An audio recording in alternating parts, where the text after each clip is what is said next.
Hello students, welcome to Dakshinai classroom. और आज हम लोग मोल कॉन्सेप्ट के कुछ ऐसे पार्ट को आगे बढ़ाएंगे, पढ़ेंगे जो चीज़ छूट गई थी। That is the equivalent concept. और इसका यूज़ आप जनरली इलेक्ट्रोकेमिस्ट्री में आपको देखने को मिलेगा। और मोल कॉन्सेप्ट के भी बहुत सारे प्रश्न आपने देखा होगा। नॉर्मैलिटी नहीं, नॉर्मैलिटी तो आप उसको आप इक्विवेलेंट कॉन्सेप्ट के अंदर ही जाएंगे। क्लियर? अच्छा, चीज़ों को शुरुआत करने से पहले मैं आपको एक नॉर्मल तरीका, बड़ा ही आसान तरीका, उससे इक्विवेलेंट इक्विवेलेंट का क्या मतलब है उसको समझने का प्रयास करेंगे सारे लोग। सारे लोगों ने गुलाब जामुन तो ज़रूर खाया है। गुलाब जामुन खाया है तो दुकान पे जाके क्या बोलते हो सर? दुकानदार से बोलते हो कि दुकानदार जी मुझे गुलाब जामुन दीजिए। और कैसे बोलते हो उसकी बात भी करते हैं। उत्तर भारत में तो गुलाब जामुन आराम से मिल जाता है। आप बोलोगे कि मुझे एक प्लेट ऑफ गुलाब जामुन दीजिए। तो हम बात कर रहे हैं किसकी? गुलाब जामुन की बातें कर रहे हैं। किसकी? गुलाब जामुन की बातें कर रहे हैं। और मान लीजिए आप शॉप वन में गए और वहां पे बोला कि हमको एक प्लेट ऑफ गुलाब जामुन दीजिए, एक प्लेट ऑफ गुलाब जामुन आप मुझे दीजिए। तो क्या करेगा ये जो दुकानदार है, होटल वाला है, what he will do is he will put 3 gulab jamun in a plate, 3 pieces in 1 plate। तो आपने एग्जैक्टली मांगा है कि एक प्लेट ऑफ गुलाब जामुन दीजिए मुझे। So what he will serve you 3 pieces of gulab jamun. Is this clear? ठीक है। आप नॉर्थ से साउथ में आ गए और साउथ में भी आपको गुलाब जामुन खाने का मन कर रहा है। तो again you went to one shop और one hotel and you again ordered that one, give me 1 plate of gulab jamun. So again आपने शॉप टू में गए आप। And what did you order? See, you ordered 1 plate, 1 plate of gulab jamun. Now what you got? You got 2 pieces of gulab jamun in 1 plate. Do we have any difference? Yeah, we can see the difference. आपको एक गुलाब जामुन का घाटा हो गया। ठीक है। So exactly चीजें क्या समझ में आ रही है आपको कि आपने दोनों जगहों पे एक ही प्लेट ऑफ गुलाब जामुन मांगा है, but pieces are different, number of pieces are different. क्या पीस डिफरेंट हो गए हैं? वो उस दुकान के आधार पे पीसेस डिसाइड किए गए कि एक प्लेट में मैं आपको 1 दूंगा, एक प्लेट में आपको 2 दूंगा, एक प्लेट में आपको 3 दूंगा। तो यहाँ पे तो आपको घाटा हो गया कि भाई साहब मुझे खाना था 3, वहाँ तो हमें 3 दिया था और आप 2 ही दे रहे हो, मेरे साथ तो धोखा हो गया। ठीक है। तो इस तरीके से आपको, अगर आप प्लेट बोल रहे हो तो प्लेट में कितने गुलाब जामुन आ रहे हैं वो शॉप डिसाइड कर पा रहा है। ठीक है। आपने एक प्लेट बोला, एक में 3 आया एक जगह पे, एक प्लेट बोला एक में 2 आया एक जगह पे, दूसरी जगह पे। ठीक है। तो वो किसके द्वारा डिसाइड किया? शॉप के द्वारा डिसाइड किया जा रहा है। ठीक है। तो क्या हमारे पास दूसरा एक्यूरेट वे है जिससे हमें गुलाब जामुन की संख्या पता चले? ठीक है। तो इस प्लेट की जगह पे अगर आप दुकानदार के पास जाके सीधे बोलते कि दुकानदार साहब मुझे 2 pieces ऑफ गुलाब जामुन चाहिए, तो 2 पीस, ये भी 2 पीस अगर बोलते तो ये 2 ही देता। और इनके पास आप बोलते कि सर जी मुझे 2 pieces ऑफ गुलाब जामुन चाहिए, तो भी ये 2 ही गुलाब जामुन देता। This is the more accurate way, this is more accurate way for ordering the gulab jamun in shops. आप दोनों जगहों पे चले जाओ और बोलो कि मुझे 2 पीसेस चाहिए, तो वो आपको 2 ही पीस देंगे। गिवन दैट गुलाब जामुन का साइज अलग अलग हो सकता है, चिंता मत कीजिए, उसमें उतना क्या ही ध्यान दे पाएंगे, इस पर मोटा अथवा छोटा। ठीक है। तो ये क्या, ये एक्यूरेट वे है और ये एक्यूरेट वे नहीं दिख रहा हमें। ठीक है। तो यहां तक आके ये बातें समझ में। अब हम चलिए इन चीजों को थोड़ा सा संभाल के रखते हैं, उसको इक्विवेलेंट कॉन्सेप्ट में कहाँ पे यूज आता है उसकी बातें करते हैं। और इक्विवेलेंट कॉन्सेप्ट की शुरुआत जो है हम थोड़ा एसिड और बेस से करते हैं, क्योंकि ये आपका मोर फैमिलियर कंपाउंड्स है। एसिड्स बहुत सारे आपको पता हैं। चलिए एसिड्स की बातें करते हैं। आप कितनी एसिड्स जान रखे हो? आप एसिड्स की बात हम करने जा रहे हैं। आपने एसिड्स के बारे में जाना ही है। एसिड्स वो सारे सब्सटेंस जो H+ एन सॉल्यूशन में देते हैं। Different concepts you have already studied. So acids की बातें बताइए। वी हैव HCl,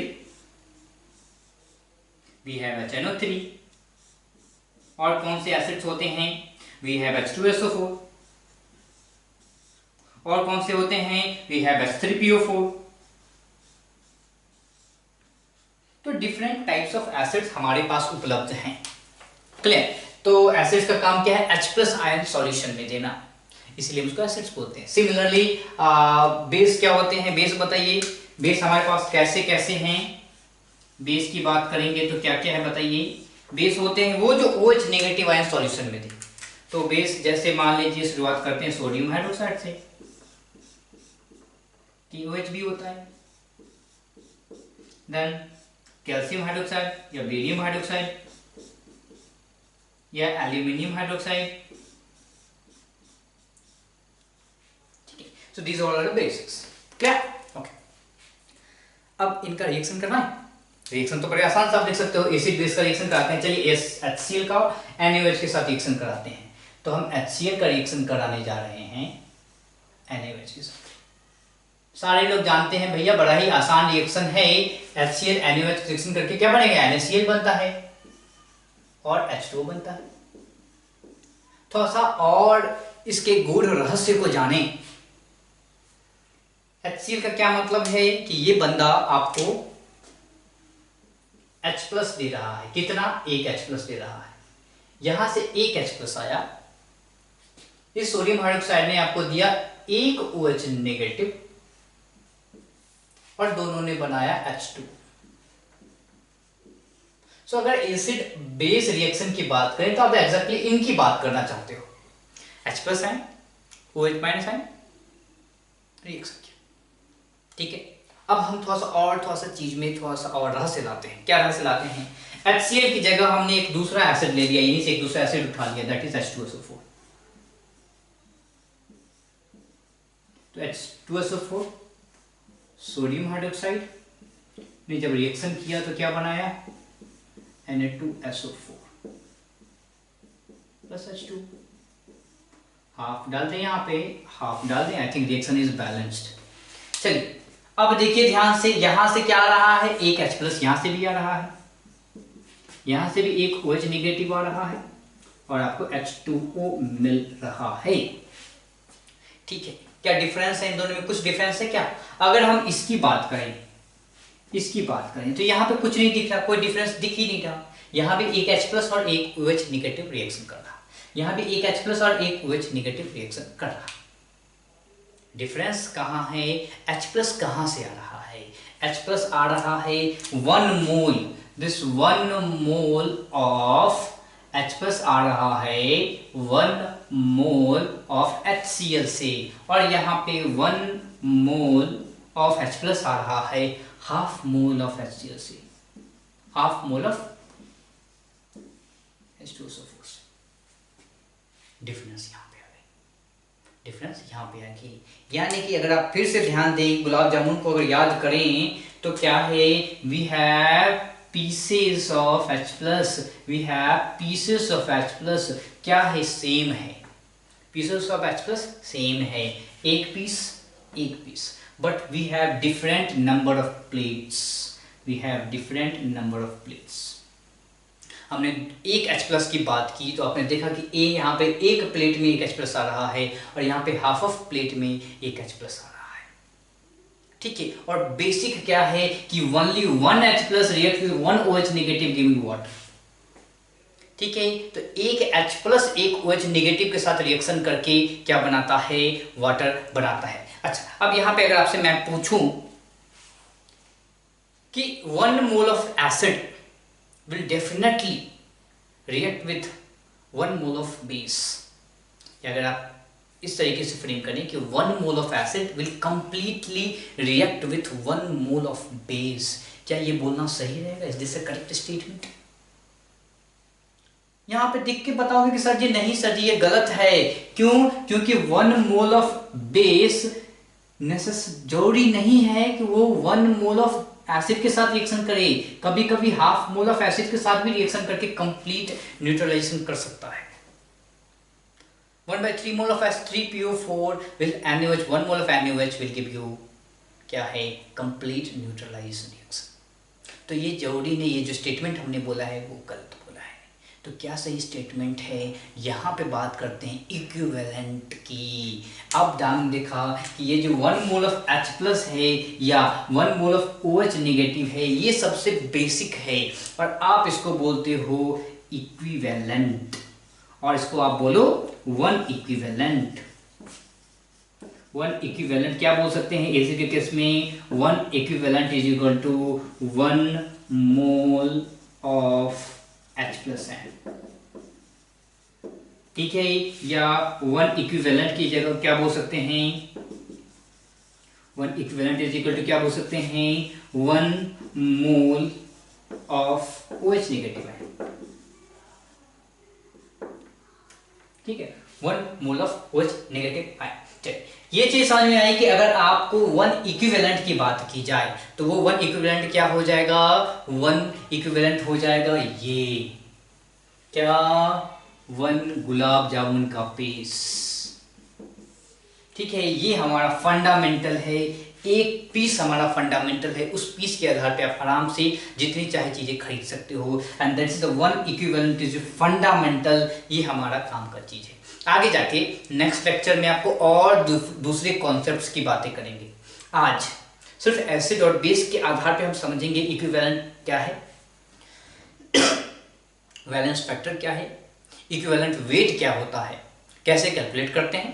ये सारी चीजें आज बस हम एसिड और बेस को देखते हुए रखेंगे, और बाकी की चीजें हम कल लेक्चर में, जो हमारा अगला लेक्चर आएगा, उसमें हम जो हमारा एक बेसिक फॉर्मूला भी है, बेसिक डेफिनेशन भी है, उसको भी देखेंगे। आपने देखा होगा कहीं लिखा हुआ equivalent mass is equal to the mass which is equal to 1.008 parts by mass of hydrogen, 8 parts of by mass of oxygen atom. ये सारी चीज आपने देखी, उसको हम कल देखेंगे कैसे उसको समझना है। आज हम एसिड और बेस के आधार पे देखते हैं तो समझ में आएगा कि 1 equivalent is nothing but 1 mole of H plus ion. अब वो 1 mole of H plus ion 1 mole of HCl से भी आ सकता है, half of mole of H2SO4 से भी आ सकता है, या 1/3 मोल ऑफ H3PO4 से भी आ सकता है, ठीक है। तो इसका हमेशा ध्यान रखेंगे। एसिड के केस में क्या होता है? 1 इक्विवेलेंट का मतलब होता है 1 mole of H plus ion. अब ये 1 H प्लस आयन कहां से आ रहा है उसके आधार पे हम देखेंगे। जैसे 1 इक्विवेलेंट मैंने लिख दिया। 1 इक्विवेलेंट का क्या मतलब आपने सीखा अभी जस्ट? 1 इक्विवेलेंट का मतलब आपने सीखा है 1 मोल H प्लस आयन, ये हमने अभी सीखा है। अब ये कहां से आ सकता है? अगर आप बात करो HCl से, तो 1 mole of H plus ion कहां से आ सकता है? This is equal to 1 mole HCl से आ सकता है क्या? तो 1 इक्विवेलेंट इज इक्वल टू क्या बोल सकते हैं? 1 मोल ऑफ HCl बोल सकते हैं, बोल सकते हैं। अगर आप H2SO4 की बात करते हैं तो H2SO4 में जो 1 mole of H plus ion है, कितने मोल ऑफ H2SO4 से आता है? Half of mole of H2SO4 से आता है। तो 1 इक्विवेलेंट ऑफ H2SO4 का क्या मतलब होगा? 1 इक्विवेलेंट ऑफ H2SO4 का मतलब होगा half of mole of H2SO4। Similarly अगर आपके पास H3PO4 है, क्या है इसमें? फंडामेंटल जो हमारा जो कॉन्सेप्ट है उसको ध्यान में रखना है। 1 इक्विवेलेंट जैसे ही किसी ने एसिड के बारे में बोला, इसका मतलब है कि 1 mole of H plus ion आना चाहिए हमारे पास। अब बताइए इस H3PO4 कितना H3PO4 लें कि हमारे पास 1 mole of H plus ion हो? 1/3 मोल, सो 1/3 मोल। सो अगर बताइए, अगर कोई पूछे आपसे कि what is 1 equivalent of H3PO4, आपको क्या बोलना चाहिए? Sir half 1/3 mole of H3PO4। और ये सारे एसिड्स में इसको हम यूज कर सकते हैं, ठीक है। तो क्या हो जाएगा? 1 इक्विवेलेंट इज इक्वल टू क्या हो जाएगा? 1 mole of H plus ion. वो क्या होता है? एसिड की बात करेंगे तो 1 equivalent is equal to 1 mole of HCl। 1 equivalent is equal to half of mole of H2SO4। 1 equivalent is equal to 1/3 mole of H3PO। Clear? ठीक है, इसको जल्दी से नोट कीजिए, फिर हम आगे और बातें करेंगे। ओके, तो आप क्या बोल सकते हो कि 1 equivalent of acid gives us 1 mole of H plus ion. अगर आप चाहो तो इसको लिख भी सकते हो कि 1 equivalent of acid gives 1 mole of H plus ion। ठीक है, 1 mole of H plus ion। ठीक है, तो जैसे जैसे आपने देखा कि H3PO4 H2SO4 और HCl की बातें हमने करी, और इससे और क्या समझ में आता है कि अगर हम ऐसे बोले वन इक्विवेलेंट की बात करें तो respective quantity of acids gives us 1 mole of H plus ion। ऐसे भी बोला जा सकता है कि respective quantity of particular acid gives us 1 mole of H plus ion। ठीक है, इस तरीके से भी आप बोल सकते हो। ठीक, तो ये बातें हमने करी किसकी, एसिड की। एसिड को लेकर हमने समझा कि इक्विवेलेंट क्या होता है। ठीक है, डिफरेंट एसिड्स, हर प्रकार के एसिड्स होते हैं, जहां भी चल जाओ हर प्रकार के एसिड्स होते हैं। तो कोई एक ऐसा फंडामेंटल थ्रेड होना चाहिए जो सारे एसिड्स को एक तराजू पे तौले, दैट इज द इक्विवेलेंट। एक तराजू पे तौलने के लिए एक पीस का सहारा लेना पड़ेगा। हम एक पीस बोल देंगे, 2 पीस बोल देंगे, 3 पीस बोल देंगे, हर जगह इस सब का मतलब एक ही होगा। इसी तरीके से हम एक इक्विवेलेंट बोल देंगे, इसका ये मतलब है कि 1 mole of H plus ion की बात करना चाहता है। एसिड्स कहीं भी कुछ भी हो सकते हैं, एसिड 1 मोल, 2 मोल, हाफ मोल, 3 मोल, कैसे भी हो सकता है, पर 1 इक्विवेलेंट का मतलब क्या होगा, 1 mole of H plus ion। This is the concept जो हमने डिस्कस करी एसिड के बारे में। सिमिलर अगर बेस की बात करें तो बेस की बात अगर करेंगे तो क्या हो जाएगा, 1 इक्विवेलेंट ऑफ बेस क्या हो जाएगा बताइए। 1 इक्विवेलेंट ऑफ बेस क्या होगा, gives 1 mole of OH ion। बड़ा ही सिंपल है। क्या इसका क्या बोल सकते हैं, ऐसे इसको बोल सकते हैं, दिस सिग्निफाइज कि अगर आपने 1 इक्विवेलेंट ऑफ बेस बोला, 1 इक्विवेलेंट ऑफ बेस बोला तो क्या है, 1 इक्विवेलेंट बेस बोला, इसका मतलब है कि जो भी क्वांटिटी ऑफ बेस आपने ली है वो आपको क्या देगा, 1 मोल OH ion देने वाला, ये कहना चाह रहा है। ठीक है, तो अगर आपने बोला है 1 इक्विवेलेंट ऑफ बेस, इसका मतलब है कि वो जो बेस की जो क्वांटिटी होगी, बेस की जो भी क्वांटिटी होगी वो क्या देगी आपको, 1 mole of OH negative ion देने वाली है। अब देखिए बेस के विभिन्न प्रकार होते हैं, जैसे sodium hydroxide. So let's write 1 equivalent that is equal to 1 mole OH ion. Base कितने कैसे कैसे होते हैं, पहला मैं लिख लेता हूं सोडियम हाइड्रोक्साइड। अगर सोडियम हाइड्रोक्साइड की बात करें तो 1 मोल ऑफ OH आयन कितने मोल ऑफ सोडियम हाइड्रोक्साइड से मिलेंगे हमें, so that is equal to 1 mole. तो क्या बोल सकते हैं कि 1 equivalent of sodium hydroxide that is equal to 1 mole of sodium hydroxide. बोल सकते हैं, जरूर बोल सकते हैं। उसके बाद और कैसा होता है, मेरे पास होता है कैल्शियम हाइड्रोक्साइड। अब मुझे कोई बताओ 1 mole of OH negative ion कितने मोल ऑफ कैल्शियम हाइड्रोक्साइड से मिलेगा, हाफ मोल। ठीक है, half mole of calcium hydroxide से आपको 1 मोल ऑफ OH आयन। क्यों, क्योंकि एक मॉलिक्यूल में 2 OH हैं, तो एक OH कितने मॉलिक्यूल में होंगे, हाफ ऑफ मॉलिक्यूल में होंगे, that's why half of mole. So अगर मैं बोलूं कि 1 इक्विवेलेंट ऑफ कैल्शियम हाइड्रोक्साइड मुझे दीजिए, दुकानदार के पास जाओ, बोलो कि 1 इक्विवेलेंट ऑफ कैल्शियम हाइड्रोक्साइड मुझे दीजिए, तो दुकानदार कितना देगा मुझे, तौल के half of mole of calcium hydroxide दे देगा। ठीक है, क्योंकि वो समझता है कि 1 equivalent of base is nothing but quantity of base that gives you 1 mole of OH negative ion. ठीक है, ये बातें समझता है। इसी तरीके से अगर बात बोले 1 इक्विवेलेंट ऑफ एल्यूमिनियम हाइड्रोक्साइड, इसका क्या मतलब होगा, इसका मतलब होगा कि quantity of aluminium hydroxide that gives you 1 mole of OH negative, and that is equal to कितना हो जाएगा, 1/3 मोल ऑफ एल्यूमिनियम। ठीक है, तो इस तरीके से आप समझ सकते हैं कि अगर आपको बताना हो एल्यूमिनियम हाइड्रोक्साइड, एक इक्विवेलेंट ऑफ एल्यूमिनियम हाइड्रोक्साइड क्या होगा, तो ये हम लिख सकते हैं ठीक है, तो ये दो बातें आपको समझ में आ गई है। ठीक है, अब आप बात करते हैं किसकी, एक स्टेटमेंट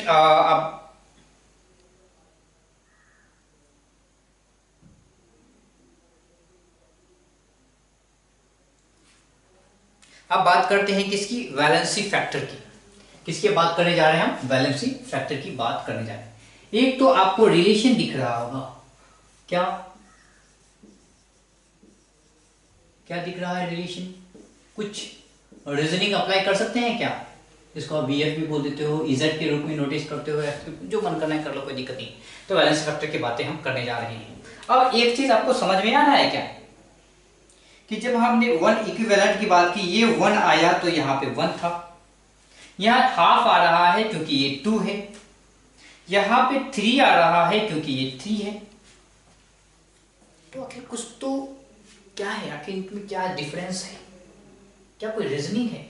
आप बोलोगे सर जी सोडियम हाइड्रोक्साइड में एक OH था इसलिए 1 मोल ऑफ के बराबर हो गए, मोल कॉन्सेप्ट हमने पढ़ रखा है, तो ये जो रीजनिंग लगाना बड़ा ही आसान है, ये भी रीजनिंग लगाना बड़ा ही आसान है। तो वैलेंसी फैक्टर क्या है, वैलेंसी फैक्टर आपको इनके और इनके बीच का रिलेशन बताता है। ठीक है, इनके बीच का रिलेशन बताता है। वैलेंसी फैक्टर से भी पहले आप एक और बात जान ले, something called equivalent mass. Equivalent mass, अब भैया इक्विवेलेंट मास क्या है, वैलेंसी फैक्टर की बात भी कर लेते हैं, लगे हाथों कर लेंगे।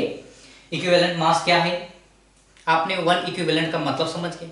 1 इक्विवेलेंट का मतलब किस मास और the quantity of the substance, that substance is your acid or that substance can be your base, the quantity of substance which gives you 1 OH negative ion base के केस में, या 1 H plus ion acid के case में। So the quantity of acid or base which gives you 1 mole of H plus ion or 1 mole of OH negative ion is 1 equivalent। ठीक है, तो हमें quantity पता चल गई, और उस 1 इक्विवेलेंट क्वांटिटी का जो मास होगा या वेट होगा, that is called equivalent mass. तो समझ में आ गया, मास ऑफ 1 इक्विवेलेंट सब्सटेंस। ठीक है, सो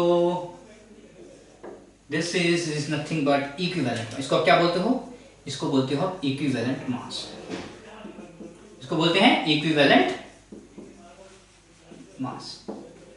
ठीक है, अब मैं बोलूं सोडियम हाइड्रोक्साइड का इक्विवेलेंट मास बताइए, मैं बोलूं कि find equivalent mass of NaOH। पहले दिमाग लगना चाहिए कि सर सोडियम हाइड्रोक्साइड सर ने पूछा है हमसे, तो सबसे पहले मुझे ये पता करना पड़ेगा कि 1 इक्विवेलेंट ऑफ सोडियम हाइड्रोक्साइड में कितना सोडियम हाइड्रोक्साइड होता है।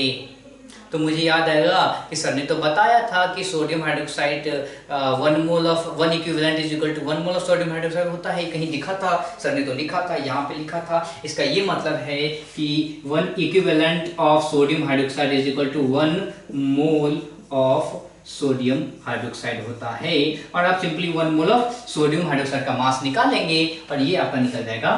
कितना होता है बताइए, 23 + 16 + 1, so coming to I think 40 gram. So 40 gram is the equivalent mass of sodium hydroxide. चलिए, मैं बोला कि चलिए बताइए मुझे find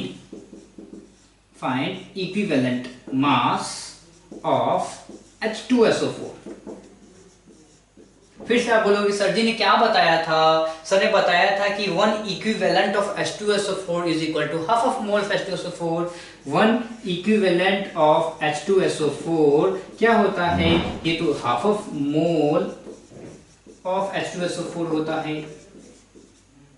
इक्विवेलेंट मास क्या होता है, इक्विवेलेंट मास होता है मास ऑफ 1 इक्विवेलेंट, यानी कि एक इक्विवेलेंट H2SO4 का मास होता है।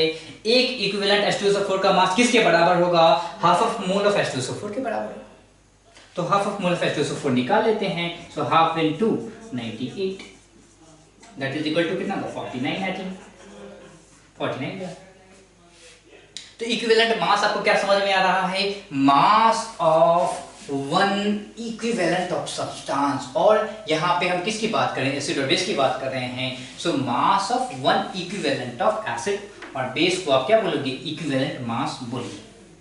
मास of one equivalent of acid और बेस को आप बोलने जा रहे हो, mass of one equivalent of acid और बेस को आप क्या बोलोगे, इक्विवेलेंट मास बोलोगे। ठीक है, अब आप देखोगे क्या, यहां से इसी चीज को थोड़ा देखने जा रहे हैं। 49 और 98 के बीच में डिफरेंस क्या है। 49, let's write it, 49 gram is क्या बोल सकते हैं, इक्विवेलेंट मास ऑफ H2SO4, यही तो हमने निकाला है, करेक्ट। ठीक, 98 gram, this is nothing but molar mass of H2SO4, correct. So ये आपको मोलार मास समझ में आ रहा है, इक्विवेलेंट हमने निकालना सीख लिया है। तो इन दोनों का रेशियो रो दैट इज 98 बाय अगर 49 करें तो 2 आता है, and this is the number, और ये नंबर क्या कहलाता है, वैलेंसी फैक्टर कहलाता है। यानी और अच्छे तरीके से बस एसिड और बेस की तुलना में लिखो तो क्या हो जाएगा बताइए, ऊपर में 98 था तो लिख सकते हैं molar mass and equivalent mass.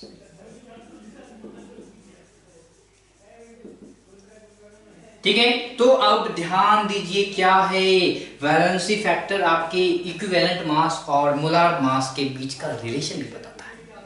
अगर आपको वैलेंसी फैक्टर पता है तो आप आराम से इक्विवेलेंट मास भी निकाल सकते हो, क्योंकि मोलार मास तो आराम से कैलकुलेट किया जा सकता है, मोलार मास सब लोग जानते हैं कैलकुलेट करना। और अगर आपको वैलेंसी फैक्टर पता चल गया है तो आपको इक्विवेलेंट मास आराम से पता चल जाएगा। क्या होगा बताइए, इक्विवेलेंट मास क्या हो जाएगा, इक्विवेलेंट मास हो जाएगा मोलार मास डिवाइडेड बाय क्या होगा, लिख देता हूं वैलेंसी फैक्टर। तो आप आराम से ये भी निकाल सकते हो, आराम से इक्विवेलेंट मास निकालना हो, molar mass by valency factor निकाल सकते हो। आप बोलोगे सर दर्द हो गया सर जी, क्यों, क्योंकि अब इक्विवेलेंट मास तो निकल जाएगा तभी ना जब आपको वैलेंसी फैक्टर पता होगा। वैलेंसी फैक्टर पता होगा तभी तो हम आगे बढ़ेंगे सर जी। तो यानी कि बातें घूम के कहां पे आ गई, अब आपको वैलेंसी फैक्टर समझना होगा, निकालना होगा। ठीक है, एसिड और बेस, इनके केस में जब फ्री एसिड है या फ्री बेस है तो इनके केस में चीजें निकालना बड़ा आसान है। अगर आप, मैं यहां पर लिख देता हूं वैलेंसी फैक्टर फॉर एसिड और बेस, अगर आप सिर्फ एसिड और बेस फ्री की बात कर रहे हो तो क्या होता है, फॉर एसिड्स क्या होता है, valency factor is total number of replaceable H+N। Base की बात करते हैं, बेस की बात करेंगे तो valency factor is number of replaceable OH। ठीक है, जल्दी से नोट कीजिए फिर हम आगे बढ़ते हैं। ओके, तो अब आपको वैलेंसी फैक्टर का आइडिया लग गया है, क्या होता है H+N या OH नेगेटिव आयन को गिन लीजिए और वैलेंसी फैक्टर बताइए एसिड और बेस के केस में। तो अगर मैं बोलूं कि इक्विवेलेंट मास ऑफ H3PO4 बताइए मुझे, तो कैसे बताओगे, आप याद करोगे कि sir valency factor is equal to molar mass upon equivalent mass होता है, तो equivalent mass is equal to क्या होगा, molar mass upon valency factor होगा। तो बहुत अच्छी बात है, आप क्या करोगे, लिखोगे मोलार मास अपॉन क्या होगा, वैलेंसी फैक्टर। फिर बोलोगे sir how to understand what is the valency factor for this H3PO4। तो अभी यहाँ पे कहीं लिखा हुआ था कि valency factor for acids are generally number of replaceable H+N। 2 replaceable H plus ion. तो कितने H प्लस आयन को रिप्लेस किया जा सकता है? 3। तो आप क्या बोलोगे? मोलार मास ऑफ H3PO4 कितना होता है बताइए? This is coming to be 98 again, 98 upon कितना हो जाएगा? 3। सो आप बोलोगे this is 3 and this is 2.67 gram पर क्यूबिक। तो what is the equivalent mass of H3PO4? क्या आएगा? 32.67। ठीक है। तो इसी तरीके से आपके बहुत सारे प्रश्न पूछे जाएंगे। What is the equivalent mass of this one, that one, और so on. What is the equivalent mass of oxalic acid? What is the equivalent mass of oxalic acid? Oxalic acid क्या होता है? ऑक्सैलिक एसिड बताइए। सी, मैं यहाँ पे आपको structure बना दूँ, C11O OH, then C11O OH। Total number of replaceable hydrogen is 2। So क्या होगा बताइए? This is valency factor is 2। What is the molar mass? Molar mass कितना हो जाएगा? 24 प्लस 1 2 3 4 64 प्लस 1 2 आ गया, तो बताइए कितना है? 90। Correct. So one equivalent mass of oxalic acid क्या हो जाएगा? Equivalent mass is equal to क्या होगा बताइए? Molar mass by valency factor. What is molar mass? 90 gram. Please correct me if this is wrong. Divided valency factor is 2. Why? Because this is number of replaceable hydrogen. So divide by 2. So this is coming to 45 gram per equivalent. ठीक है। तो मैं को एक दो questions यहाँ पर लिखता हूँ, थोड़ा सा इनके नंबर और वैलेंसी फैक्टर आप बताएंगे। ठीक है। पहला है find valency factor for given acids।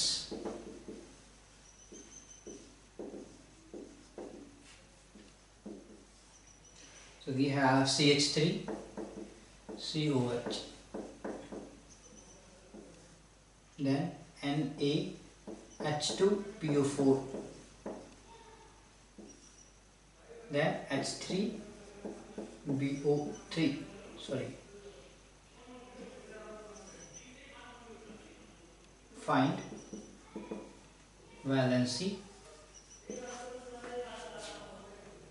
factor for given base A।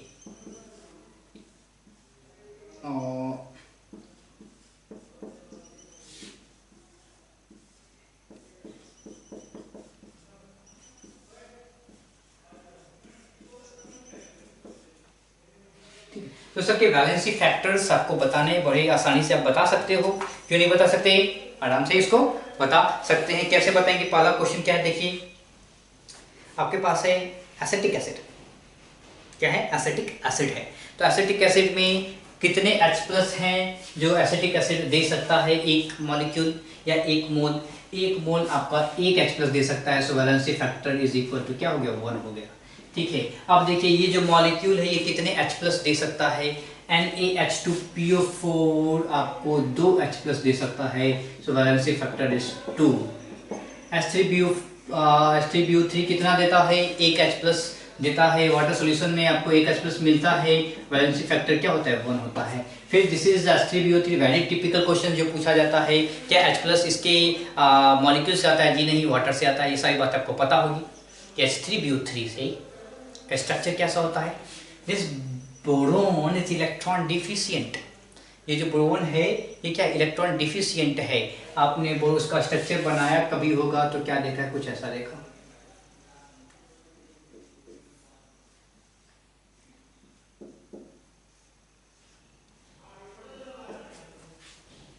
ठीक है। फिर क्या होता है? आपका वाटर मॉलिक्यूल क्या करता है? समवेयर दूर से घूमता घूमता आता है। OH OH O ये है। इसके पास क्या है? लोन पेयर है। लोन पेयर है। ये जो बोरोन है, बोरोन ने 3 ही बॉन्ड बना रखा है। बॉन्ड ऑक्टेट के लिए 4 बॉन्ड बनाने चाहिए थे, यानी 6 इलेक्ट्रॉन है। इलेक्ट्रॉन डिफिशिएंट है, 8 होने चाहिए थे, 6 ही है। तो चाहेगा कि मेरे भी तो 8 बने, इच्छा तो है उनकी। तो ऑक्सीजन दौड़ा दौड़ा आएगा। बोलेगा मेरे पास लोन पेयर है, मैं आपकी हेल्प करने जा रहा हूं, सो यहाँ पे अटैक होगा इस सेंटर पे। सेंटर इलेक्ट्रोपॉजिटिव भी हो गया है, क्यों? क्योंकि तीन तीन जो ऑक्सीजन खींच रहे हैं पॉजिटिव नेचर का। फिर क्या होगा? अगला स्टेप होगा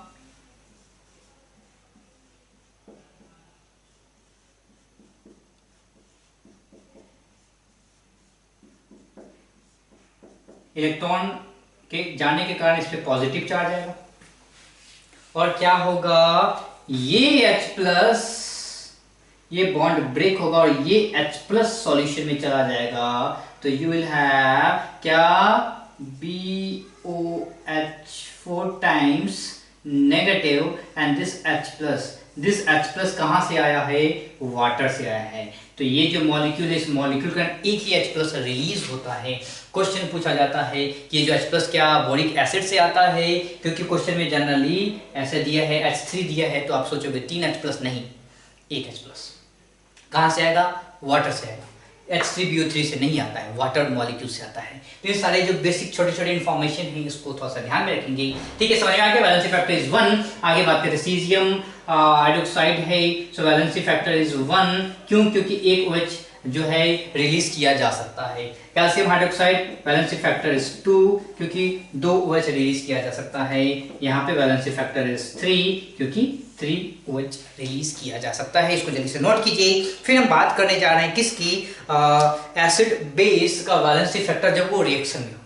तो जब एसिड बेस रिएक्शन होता है तो उसमें वैलेंसी फैक्टर कैसे हम देखते हैं, इसकी बातें भी हम अभी करने जा रहे हैं। ठीक है, इसको जल्दी से आप नोट कीजिए। खासतौर जो मैंने बोरिक एसिड यानी कि H3BO3 के बारे में बताया, उसको भी थोड़ा सा समझ लीजिए अच्छे से। ठीक है, ओके। चलिए अब बात करने जा रहे हैं एसिड बेस रिएक्शन की। एसिड बेस रिएक्शन की आपको बातें जब आगे दिखेंगे तो आपको समझ में आएगा क्यों हम रिएक्शन की बातें कर रहे हैं।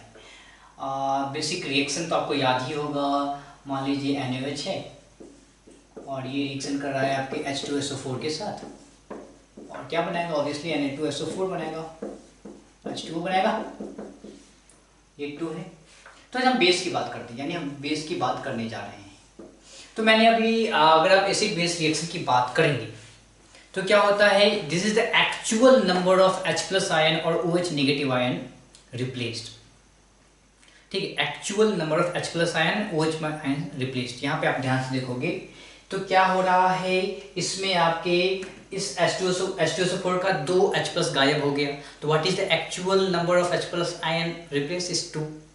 या अगर हम बेस की बात करेंगे, एक बेस से आपका एक OH नेगेटिव रिप्लेस हुआ है, तो हमें क्या करना है? Actual number of H+ ion और OH- आयन रिप्लेस कितना हुआ, इसकी बातें करेंगे।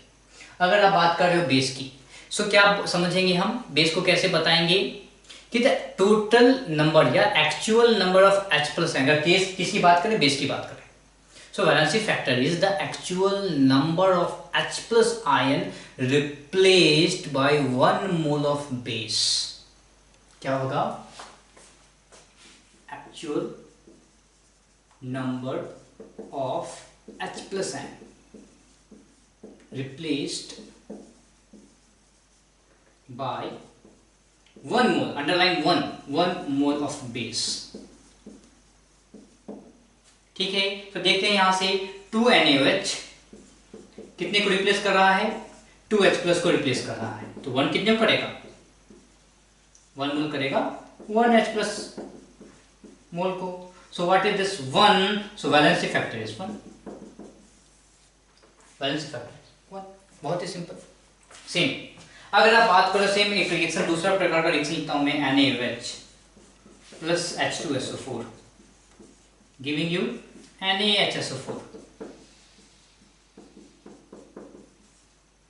ठीक है, please see this is half of mole, correct? Everything is correct? No, fine.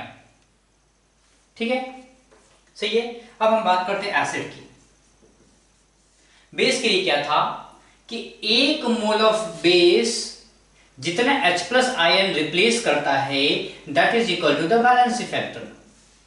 Acid के लिए भी वही हो जाएगा कि the number of OH ion replaced by 1 mole of acid बोल सकते हैं। इसको समझिए, इसमें कंफ्यूजन हो सकता है, इसको समझिए। देखिए, तो number of OH negative ion replaced by 1 mole of acid, इस रिएक्शन को देखिए। तो 1 मोल ऑफ H2SO4 ने कितने मोल ऑफ OH आयन के साथ रिएक्शन किया है? 1 के साथ आयन। सो 1 मोल H2SO4 ने 1 OH आयन के साथ या 1 OH आयन को रिप्लेस किया है। तो what is the valency factor for this H2SO4 is 1।